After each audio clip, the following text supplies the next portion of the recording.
स्वामी अड़गड़ानंद के चरणों में सादर वंदन, सादर प्रणाम। 47वां श्लोक। कर्मण्येवाधिकारस्त्वे मा फलेषु कदाचन मा कर्म फल हेतुर्भु ते संगस्त्व कर्माणि। कर्म करने में ही तेरा अधिकार है, फल में कभी नहीं।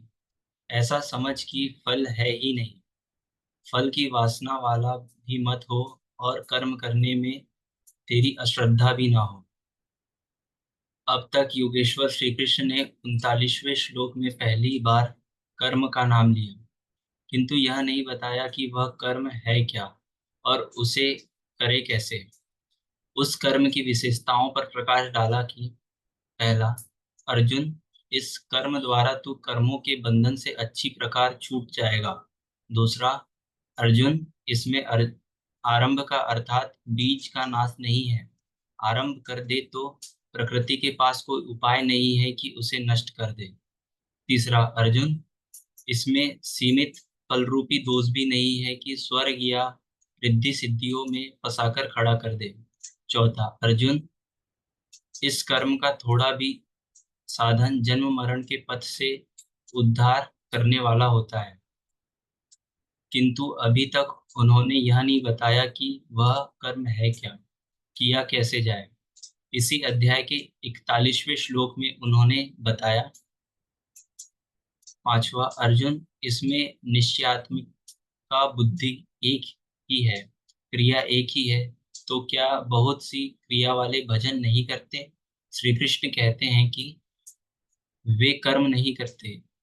इसका कारण बताते हुए वे कहते हैं कि अविवेकियों की बुद्धि अनंत शाखाओं वाली होती है, अतः वे अनंत क्रियाओं का विस्तार कर लेते हैं।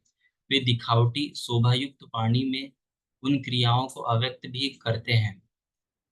उनकी वाणी की छाप जिनके चित्त पर पड़ जाती है, उनकी भी बुद्धि नष्ट हो जाती है। अतः निश्चयात्मक क्रिया एक ही है, लेकिन यह नहीं बताया कि वह क्रिया कौन सी है। 47वें श्लोक में उन्होंने कहा,